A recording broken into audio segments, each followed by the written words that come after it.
बिस्मिल्लाहिर्रहमानिर्रहीम अस्सलाम वालेकुम स्टूडेंट्स, हम BSN 6 सेमेस्टर की सब्जेक्ट मेंटल हेल्थ नर्सिंग पढ़ रहे हैं। मेंटल हेल्थ नर्सिंग में आप लोगों के कोर्स का यूनिट 1 हमने स्टार्ट किया हुआ है, mental health and mental illnesses. इसका लेक्चर 1 जो कि हिस्ट्री ऑफ साइकियाट्री पे था वो हमने कंप्लीट कर लिया था, जो कि हमारे चैनल के प्लेलिस्ट में मौजूद है और चैनल के प्लेलिस्ट का लिंक आप लोगों को इस वीडियो लेक्चर के डिस्क्रिप्शन के एंड में मिल जाएगी, वहाँ से आप स्टडी कर सकते हैं। आज का हमारा जो वीडियो लेक्चर है इसमें हम इसी यूनिट को कंटिन्यू करेंगे। इसका लेक्चर 2 जो कि इंट्रोडक्शन टू साइकियाट्रिक नर्सिंग है, इसको हम इसका पार्ट 1 इस वीडियो लेक्चर के साथ हम कंप्लीट कर लेंगे। तो स्टूडेंट्स देखते हैं कि इंट्रोडक्शन टू साइकियाट्रिक नर्सिंग जो कि आप लोगों के यूनिट 1 का लेक्चर 2 है, इसमें कौन कौन से कॉन्सेप्ट्स मौजूद हैं। मेंटल हेल्थ और मेंटल इलनेसेस का पूछ रहा है कि मेंटल हेल्थ क्या है और मेंटल इलनेसेस क्या है। तो आप लोगों को पता है स्टूडेंट्स मेंटल हेल्थ का, क्योंकि मैंने आप लोगों को हिस्ट्री ऑफ साइकियाट्री पढ़ाते वक्त आप लोगों को डिटेल के साथ समझा दिया था कि मेंटल हेल्थ किसे कहते हैं। अभी मैं आप लोगों को दोबारा बताती चलूँ कि WHO ने एक फुली डिस्क्रिप्शन वाली डिफिनीशन मेंटल हेल्थ की दी हुई है, जिसको देख के बंदा ये समझ जाता है कि मेंटल हेल्थ आखिर किस हालत को कहते हैं। WHO का कहना है कि mental health is a state of well being in which individual realise his और her own abilities, can cope with normal stresses of life, can work productively and fruitfully and is able to make contribution to his और her own community. यानी mental health एक ऐसी state है कि जिसमें state of well being है कि जिसमें इंसान को अपने एबिलिटीज़ का पता होता है, इंसान अपने नॉर्मल जो डेली लाइफ के स्ट्रेसेस होते हैं उनको कोप कर सकता है, वो अपने लिए प्रोडक्टिवली फ्रूटफुली खुशी से काम कर सकता है और वो अपने कम्युनिटी में कंट्रीब्यूशन करने के एबल होता है। उसमें सलाहियत होती है कि वो अपने कम्युनिटी के लिए कोई कंट्रीब्यूशन करे, कम्युनिटी को कोई कंट्रीब्यूशन दे। तो ये एक ऐसी स्टेट होती है जिसे हम कहते हैं कि ये मेंटल हेल्थ है। ये जो बंदा इस काबिल है वो मेंटल हेल्थ की हालत में है, मेंटली वो हेल्थी है। ये जो डिफिनीशन है ये national institute of mental health में 2004 को दी गई थी। इसके अलावा मेंटल इलनेसेस को अगर हम देख ले तो मेंटल इलनेसेस को डिफ़ाइन करना एक कॉम्प्लिकेटेड काम है, क्योंकि बहुत सारे व्यूज़ मिलते हैं, बहुत सारे इंटरप्रिटेशंस मिलते हैं। जब हम मेंटल इलनेसेस के डिफिनीशन को देखते हैं, इसको सर्च करते हैं, तो बहुत सारे व्यूज़, बहुत सारे इंटरप्रिटेशंस हमें मिलते हैं। तो स्टूडेंट्स यहाँ पे जब भी जो मेंटल हेल्थ है इसमें आगे जाके हम मेंटल डिसऑर्डर्स को भी डिस्कस करेंगे, तो अक्सर यहाँ पे एक वर्ड जो है आप लोगों के सामने आती रहेगी, वो होगी DSM के नाम से। DSM उसके साथ 4 लिखा होगा या 5 लिखा होगा या 1 या 2 या 3, ज़्यादातर 4 और 5 लिखा होगा और साथ में TRB लिखा होगा। तो ये आप लोगों को समझना ज़रूरी है आप लोगों के लिए कि DSM 4 TR कहते किसे हैं। तो स्टूडेंट्स DSM मतलब diagnostic and statistical manual of mental disorder, और ये जो 4 है, 4th मीन्स ये एक बुक है, DSM एक बुक है और इसकी 4th एडिशन है, और TR मीन्स की टेक्स्ट रिवीजन, इसकी टेक्स्ट रिवीजन भी हुई है। तो ये जो DSM 4 TR है ये एक बुक है, इसकी अभी रिसेंटली 5th एडिशन चल रही है। यहाँ पे हमारा जो कोर्स है उसमें ज़्यादातर चीज़ें जो है ज़्यादातर चीज़ों का कंसेप्ट जो है वो DSM 4 से हमें मिलता है। तो अक्सर हम इस कोर्स के अंदर DSM 4 का जिक्र जो है वो ज़्यादा करेंगे, तो इसीलिए आप लोगों को ये टर्म जो है समझना है। इसमें ये जो DSM 4 का ये जो बुक है ये एक मैनुअल था। ये जो अमेरिकन साइकियाट्रिक एसोसिएशन APA वाले जो है इन्होंने ये मैनुअल बनाया है। इसकी अभी मैंने आप लोगों को बताया कि 5th एडिशन रिसेंटली चल रही है। तो इसमें करेंटली जितने भी रिकॉग्नाइज मेंटल हेल्थ डिसऑर्डर्स है तो वो सब इसमें मौजूद है, उन सब के बारे में डिटेल से जो है इसमें चीज़ें मौजूद हैं। यहाँ पे एक डिफिनीशन मिलती है मेंटल इलनेसेस की, जो कि अक्सर फ़ॉलो की जाती हैं, जो कि ज़्यादातर ऑलमोस्ट लोग जो है उसी डिफिनीशन को फॉलो करते हैं। वो डिफिनीशन ऐसी है कि ये जो मेंटल इलनेसेस है ये इसके बारे में लिखा है कि mental illnesses are clinically significant behavioural or psychological syndrome or pattern that occur in individual and that is associated with present distress, for example painful symptoms or disability. इसका मतलब ये है कि ये जो मेंटल इलनेसेस है ये क्लिनिकली सिग्निफिकेंट बिहेवियरल और साइकोलॉजिकल सिंड्रोम होती हैं, यानी क्लिनिकली ये बहुत ज़्यादा सिग्निफिकेंट है, इम्पोर्टेंट है। इसमें बिहेवियर से रिलेटेड जो है बिहेवियरल सिंड्रोम भी हम इसको कह सकते हैं, साइकोलॉजिकल सिंड्रोम भी हम इसको कह सकते हैं। यानी एक ऐसी पैटर्न होती है कि जिसके अंदर वो जो इंडिविजुअल है उसको डिस्ट्रेस होती है, डिस्ट्रेस के साथ साथ उसको कोई पेनफुल सिम्टम या साथ में कोई डिसेबिलिटी भी होती है। मतलब ये है कि डेली लाइफ के स्ट्रेसेस जो है उनके साथ देखा गया कि लोग जो है डिस्ट्रेस में चले जाते हैं, फिर वो मेंटल एलिमेंट का शिकार होते हैं और उन्हीं मेंटल एलिमेंट की वजह से कई लोग ऐसे हैं जो कि डिसेबिलिटी का शिकार होते हैं। इसीलिए DSM-4 जो है उसने ये डिफिनीशन इसकी दी हुई है। और फिर इन्होंने कहा कि चाहे ये जो मेंटल इलनेसेस है इनका काज जो भी हो, जो भी इनका वजह हो, लेकिन ये जो डिसऑर्डर है इनके साथ बिहेवियरल, साइकोलॉजिकल या बायोलॉजिकल डिसफंक्शन जो है वो इंडिविजुअल में ज़रूर होता है।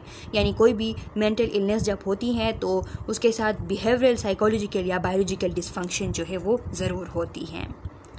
काजेज़ को अगर हम देख लें, मेंटल इलनेसेस के काजेज़ को अगर हम देख लें तो काजेज़ जो है वो बहुत ज़्यादा मुख्तलिफ़ काजेज़ भी हो सकते हैं और न्यूमरस भी हैं, बहुत ज़्यादा भी हैं और बहुत वेरिड भी हैं। मेंटल इलनेसेस को देख लें कि मेंटल इलनेसेस में क्या होता है, या तो किसी बंदे को जनरली डिससेटिस्फेक्शन होती हैं उसके खुद से related, dissatisfaction with one self, अपने आप से वो डिससेटिस्फाई होता है, या फिर अपने जो एनवायरनमेंट के चैलेंजेस होते हैं उसमें वो एबिलिटी नहीं होती कि वो उन चैलेंजेस को जो है फुलफ़िल कर सके। जब वो चैलेंजेस को फुलफ़िल नहीं कर पाता तो वो एक डिससेटिस्फेक्शन में चला जाता है। या फिर इसके अलावा ये एक कास हो गई। दूसरा कास ये कि आपस में उसके जो लव वंस है उसमें इंटरपर्सनल रिलेशनशिप्स जो है वो इनफेक्टिव हो, या फिर उसको कोई इंटरपर्सनल रिलेशनशिप जो है वो अनसक्सेसफुल हो, जिनकी वजह से उसको मेंटल इलनेस होती है। जिनकी वजह से क्या होता है, जिनकी वजह से इमोशनल स्टेबिलिटी जो है उस इमोशनल स्टेबिलिटी पे इम्पेक्ट पड़ता है। और जब इमोशनली स्टेबिलिटी पे इम्पेक्ट पड़ता है, इमोशंस जो है वो स्टेबल जब बंदे के नहीं हो पाते हैं तो फिर वो अपने डेली लाइफ के जो स्ट्रेसेस होते हैं उनके साथ वो फिर कोप नहीं कर सकता। एक बंदा जब इमोशनली स्टेबल नहीं होता है तो वो फिर उसमें कोपिंग एबिलिटी नहीं होती, तो फिर क्या होता है, उसकी जो सोच है, उसकी जो थिंकिंग है वो डिस्टॉर्ट हो जाती है। फिर उसकी थिंकिंग कभी भी वो पॉजिटिवली थिंकिंग नहीं करता, वो नेगेटिवली थिंकिंग में चला जाता है, मिसकंसेप्शंस उसके हो जाते हैं, थिंकिंग एरर्स उसको आते हैं। और इन्हीं चीज़ों की वजह से जो रेशनल थिंकिंग है, जो रियलिस्टिक प्रोसेसिंग है वो उसकी कम हो जाती है और ये थिंकिंग एरर्स और ये मिसकंसेप्शंस उसके जहन में भर जाते हैं। फिर वो रेशनल चीज़ों को, रियलिस्टिक चीज़ों को समझ नहीं पाता। तो यही मेंटल इलनेस होती है। 7 साइन ऑफ मेंटल हेल्थ अचेस्टर्स। मेंटल हेल्थ के 7 साइंस बताए गए हैं कि जिन लोगों को आप कहते हैं कि ये मेंटल हेल्थ की हालत में है, मेंटली हेल्थी है, तो उनमें आप ये 7 साइंस जो है ये ज़रूर इनमें से साइंस आप लोग पाएंगे। ज़रूरी नहीं है कि 7 साइंस सब हो, इनमें से कुछ साइन भी हो सकते हैं। जैसा कि हैप्पीनेस हो गया, वो बंदा खुश रहेगा, अपने बिहेवियर पे उसको कंट्रोल होगा, कंट्रोल कर सकता होगा अपने बिहेवियर को, वो रियलिटी का वो तज्जिया ले सकता है। अप्रेजल मीन्स तज्जिया लेना, तो रियलिटी का वो तज्जिया ले सकता है, रियलिटी को समझ सकता है। उसके वर्क में इफ़ेक्टिवनेस होगी, इफ़ेक्टिव काम करेगा। सेल्फ़ कॉन्सेप्ट उसकी हेल्थी होगी, सेल्फ़ इस्टीम उसका अच्छा होगा। सेल्फ़ कॉन्सेप्ट हेल्थी होने का मतलब ये है कि सेल्फ़ इस्टीम उसका इंटैक्ट होगा, उसके सेटिस्फाइंग रिलेशनशिप होंगे, वो लव देना भी जानता होगा, लव रिसीव करना भी जानता होगा, और इफ़ेक्टिव कोपिंग स्ट्रेटजीज़ भी उसके होंगे। इमोशनली स्टेबल होगा तो इसलिए कोपिंग स्ट्रेटजीज़ भी इफ़ेक्टिव होंगे। तो ये 7 साइंस जो है, ये साइन है, निशानियां हैं मेंटल हेल्थ की। Traits of mental health. अभी ट्रेट्स किसे कहते हैं स्टूडेंट्स? ट्रेट्स यहाँ पे फीचर कह ले, कैरेक्टरिस्टिक कह ले, मेंटल हेल्थ के कुछ फीचर्स, कुछ उसके कैरेक्टरिस्टिक्स। जो लोग मेंटली हेल्थी होते हैं तो उनमें ये एबिलिटी होती है कि वो डील विद कन्फ्लिक्टिंग इमोशन। जब कोई तनाज़ा पैदा हो, कोई कन्फ्लिक्टिंग इमोशंस उसके जहन में आ रहे हो तो उनसे वो आसानी के साथ डील कर सकता है। Live without undue fear, guilt और एंजाइटी। बिला वजह गैर मुनासिब कोई उसको फियर नहीं होगी, डर नहीं होगी, गिल्ट नहीं होगी और कोई एंजाइटी नहीं होगी। Take responsibility for one's own actions. अपने कामों के लिए ख़ुद वो रिस्पॉन्सिबिलिटी ले सकता होगा।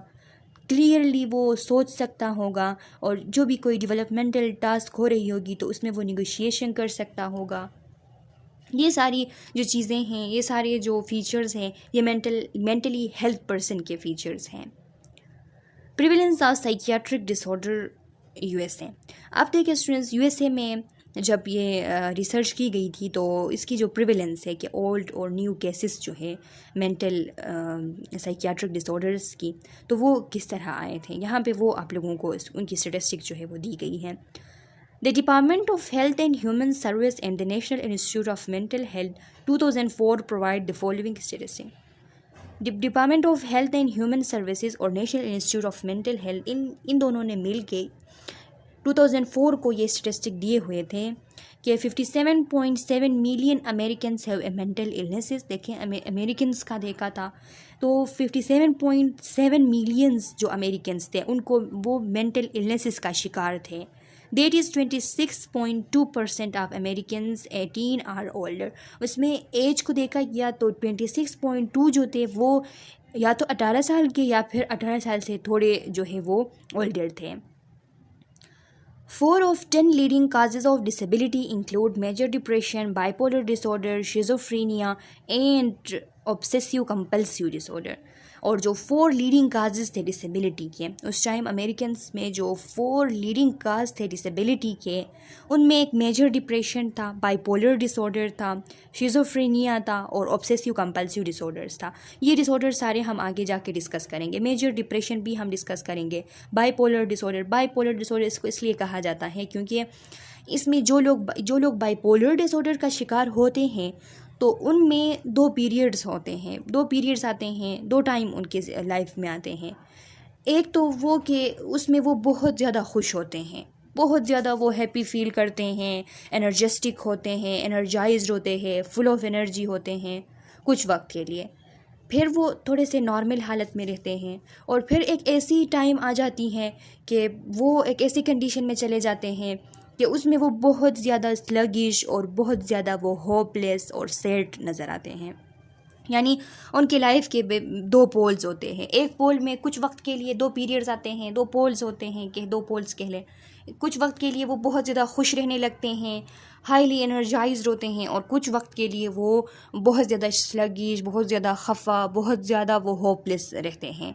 और उस दरमियान जो थोड़ा सा अरसा होता है उसमें वो नॉर्मल फील करते हैं। तो इसीलिए इसके 2 पोल्स होते हैं, इसीलिए इसको बाइपोलर डिसऑर्डर कहा जाता है। शिज़ोफ्रेनिया हो गया, इसको भी हम डिस्कस करेंगे। ऑब्सेसिव कंपल्सिव डिसऑर्डर्स है जिसमें बार बार जो है कोई ख्याल आपके जहन में बार बार आ रही होती है, जैसे कि आपको फील, कुछ लोग होते हैं, आप लोगों ने देखे होंगे कि वो बार बार हाथ धोते हैं, इतनी ज़्यादा टाइम के लिए वो हाथ धोते हैं और बार बार धोते रहते हैं।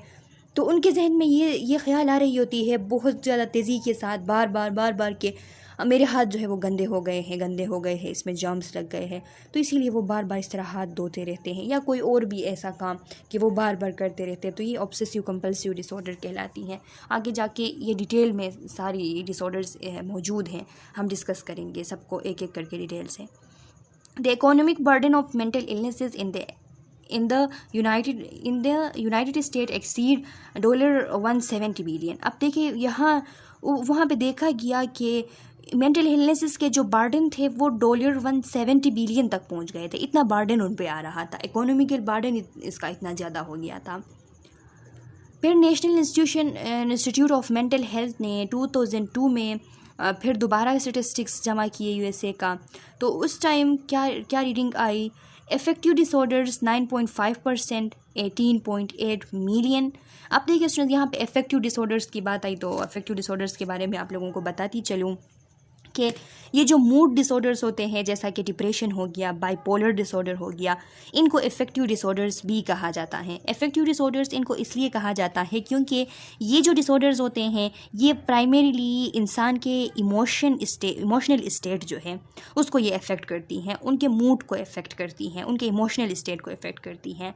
तो ये जो टर्म अफेक्ट है, अफेक्ट या इफेक्ट से जो निकला है, तो ये कहा जाता है आउटवर्ड एक्सप्रेशंस को, हमारे इमोशंस के आउटवर्ड एक्सप्रेशन को इफेक्ट कहा जाता है।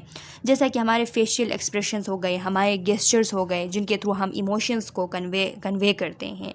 तो ये जो मूड डिसऑर्डर्स है ये क्या करती है, इंसान के इमोशंस को ये डिसरेगुलेट कर देती हैं, उसके मूड जो है उसमें चेंजेस लाती है। तो इसकी वजह से जो हमारे फेशियल एक्सप्रेशंस और हमारे गेस्चर्स पे जो शो होती हैं वो अफेक्ट होती हैं। यानी जो अफेक्ट लफ्ज़ है ये ऑब्जेक्टिव है और जो मूड लफ्ज़ है ये सब्जेक्टिव है। अफेक्टिव डिसऑर्डर्स को हम मूड डिसऑर्डर्स भी कहते हैं और अफेक्टिव डिसऑर्डर्स भी कहते हैं।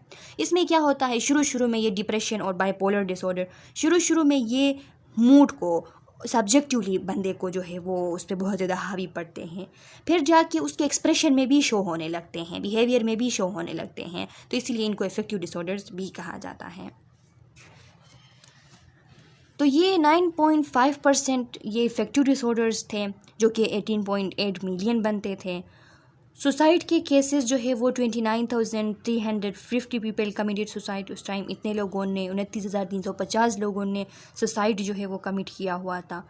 शिज़ोफ्रेनिया 1.1% थी, 2.2 मिलियन लोगों को शिज़ोफ्रेनिया थी। एंजाइटी डिसऑर्डर जो है वो 13.3% यानी 19.1 मिलियन लोगों को थी। Eating disorder 2 to 5% of population को थी। जो ADHD है, attention deficit hyper activity disorder, ये 4.1% ऑफ यूथ जिनकी एज 9 to 17 है उनको ये डिसऑर्डर थी। ये भी हम डिस्कस करेंगे आगे जाके डिटेल से। सब्सटेंस एब्यूज़ को देखा गया तो वो 11.3% ऑफ पॉपुलेशन को थी। तो ये इतने सारे स्टेटिस्टिक देख के आप समझ गए होंगे कि कितनी ज़्यादा इनकी प्रिवेलेंस है। अच्छा स्टूडेंट्स, अब थ्योरीज़ की तरफ आते हैं। थ्योरीज़ ऑफ मेंटल हेल्थ के लिए जो बहुत ज़्यादा इम्पॉर्टेंट थ्योरीज़ हैं वो साइकोबायोलॉजिकल थ्योरी और साइकोलॉजिकल थ्योरी है। साइकोबायोलॉजिकल थ्योरी हम डिस्कस करते हैं। साइकोबायोलॉजिकल थ्योरी के अंदर जो मेंटल इलनेसेस हैं उस पे जेनेटिक्स का रोल बताया गया कि जेनेटिक्स का क्या रोल है। बायोलॉजिकल इन्फ्लुएंसेस का बताया गया, जो ये न्यूरोट्रांसमीटर्स वगैरह के रोल्स हैं ये बताए गए। और इन्वायरमेंट का रोल बताया गया कि इन्वायरमेंट जो होता है इंसान का वो मेंटल हेल्थ पे क्या उसके असरात होते हैं। Psychobiological overview of the brain. Psychobiology के अंदर ये जो थ्योरी थी इसके अंदर ब्रेन की ओवरव्यू दी गई थी। जैसा कि अगर हम देख ले फोर ब्रेन को, तो फोर ब्रेन के अंदर जो सेरिब्रम मौजूद है, सेरिब्रम के अंदर जो फ्रंटल लोब है उसमें क्या होता है, हमारे वॉलेंट्री मूवमेंट्स को वो कंट्रोल करता है, लैंग्वेज जो है उसको कंट्रोल करता है।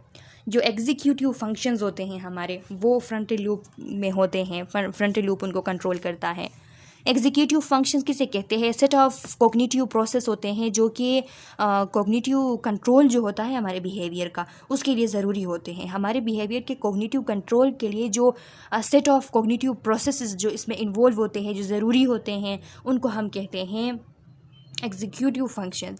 जैसा कि सेंस ऑफ टाइम हो गया, टाइम मैनेजमेंट हो गया, स्ट्रेस टॉलरेंस हो गया, फ्लेक्सिबल थिंकिंग हो गई, सेल्फ एक्टिवेशन हो गया, किसी टाइम ख़ुद को एक्टिवेट करना, इमोशनल कंट्रोल हो गया, अटेंशन को बरकरार रखना क्लास में या फिर किसी और काम करते वक्त, पेटियंस जो है वो किसी काम में सब्र करना, किसी चीज़ के लिए प्लानिंग करना, प्रायोरिटाइजिंग करना, वर्किंग मेमोरी हमारा जो है, ये सारी चीज़ें एग्जीक्यूटिव फंक्शन के अंदर आती हैं। तो ये सारी चीज़ें फ्रंटल लूप कंट्रोल करती हैं।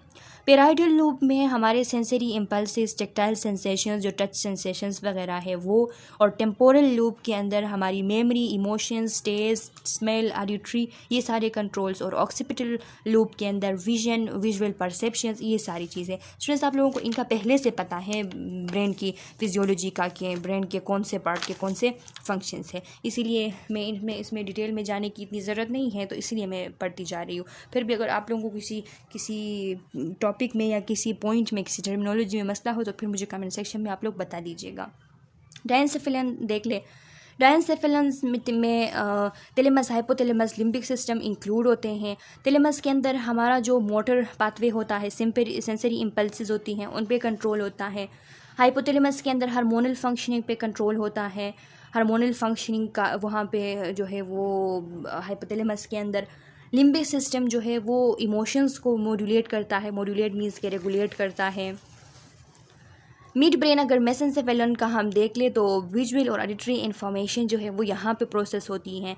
हाइंड ब्रेन का देख ले तो पोन्स के अंदर विसरल और सोमेटिक मोटर कंट्रोल, यानी विसरल हमारे जो विसरल ऑर्गन्स हैं जिसमें कार्डियक फाइबर्स को देख ले, ग्लैंड को देख ले, स्मूथ मसल फाइबर्स को देख ले तो उनके ऊपर कंट्रोल, और जो मोटर सोमेटिक होते हैं तो वो हमारे जो वॉलेंट्री मूवमेंट्स होते हैं उन पे कंट्रोल, ये सब पोन्स के अंदर रेगुलेट होती हैं। मेड्यूला का हम देख लें तो जो ऑटोनोमिक फंक्शन होता है मेजर ऑर्गन्स का वो मेड्यूला के अंदर, और सेरिबुलम के अंदर हमारे मूवमेंट्स की रेगुलेशन, ये सारी चीज़ें, ये सारे डिफरेंट पार्ट्स के डिफरेंट फंक्शंस यहाँ पे डायग्राम के थ्रू भी दिए गए हैं। इसको आप देख लीजिएगा एक बार। इसमें अगर कोई टॉपिक में आप लोगों को मसला है तो फिर पूछ ले कमेंट सेक्शन में।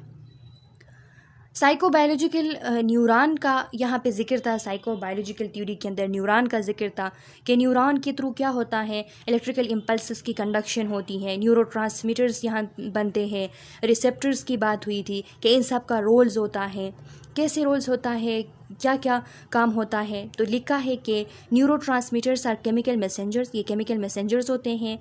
प्री साइनेप्टिक न्यूरॉन पे ये रिलीज़ होते हैं, वहाँ पे इनकी रिलीज़ होती हैं, प्री साइनेप्टिक न्यूरॉन पे इनकी रिलीज़ होती है। रिलीज़ होने के बाद ये क्या करते हैं, diffuse across synapse to post synapse, ये जो प्री साइनेप्स से फिर ये डिफ्यूज़ हो के पोस्ट साइनेप तक पहुँच जाते हैं, वहाँ पे स्पेशलाइज रिसेप्टर्स के साथ अटैच हो जाते हैं।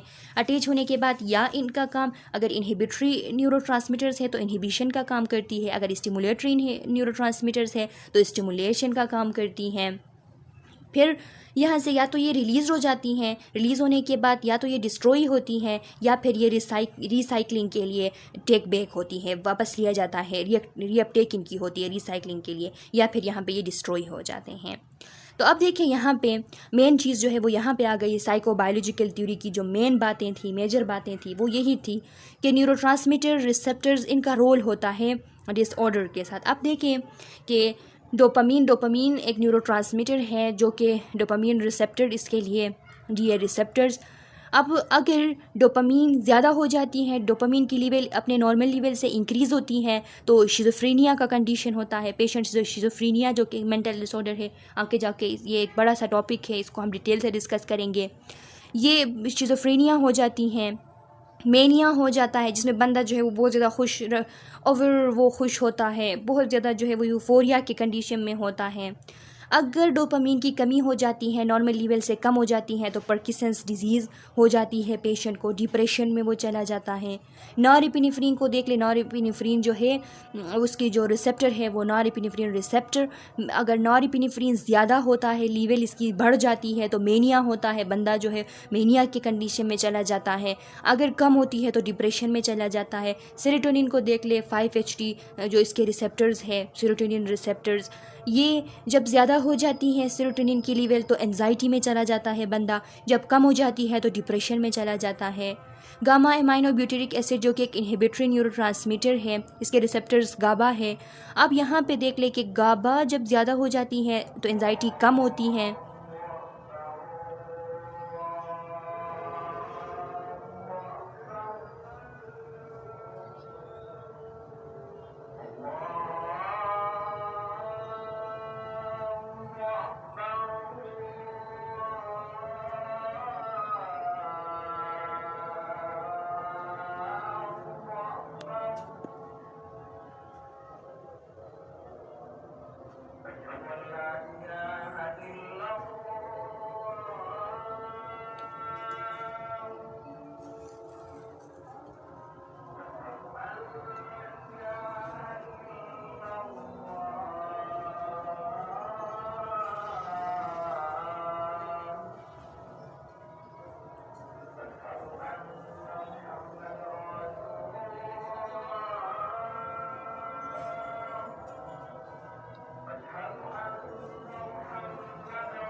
अच्छा स्टूडेंट्स, जब कम हो जाती हैं गामा अमाइनो ब्यूटेरिक एसिड जब कम हो जाती हैं तो एंजाइटी जो है वो उस टाइम जब कम हो जाती है तो एंजाइटी हो जाती है, और जब ज़्यादा हो जाती है तो एंजाइटी रिलीव हो जाती है। एसिटाइल कोलिन जब इंक्रीज़ हो जाती हैं तो डिप्रेशन में चला जाता है बंदा, और जब एसिटाइल कोलिन कम हो जाती हैं तो अल्जाइमर डिजीज़ का वो शिकार होता है। अब देखिए स्टूडेंट्स के साइकोबायोलॉजिकल थ्योरी का यही कहना था कि ये जो जितनी भी बायोलॉजिकल चीज़ें हैं, न्यूरोट्रांसमीटर्स है जो कि ब्रेन के डिफरेंट हिस्सों में ये बनती है, न्यूरॉन जो है इनको रिलीज़ करती हैं, तो इन्हीं बायोलॉजिकल चीज़ों की वजह से डिफरेंट मेंटल इलनेसेस जो है वो स्टार्ट हो जाती हैं। तो इनका यही कहना था, इनका मकसद कहने का यही था। साइकोलॉजिकल थ्योरी हम नेक्स्ट वीडियो लेक्चर में डिस्कस करेंगे। मैं उम्मीद करती हूँ कि यहाँ तक आप लोगों को ये लेक्चर समझ आ गई है। फिर भी कोई क्वेश्चन, कोई कन्फ्यूजन है किसी टॉपिक में तो वो मुझे कमेंट सेक्शन में बता दें। मैं नेक्स्ट वीडियो लेक्चर में आप लोगों के क्वेश्चन का आंसर करूँगी। इस वीडियो लेक्चर को लाइक करना ना भूलें। नेक्स्ट वीडियो लेक्चर में मिलते हैं, तब तक के लिए अल्लाह हाफिज़।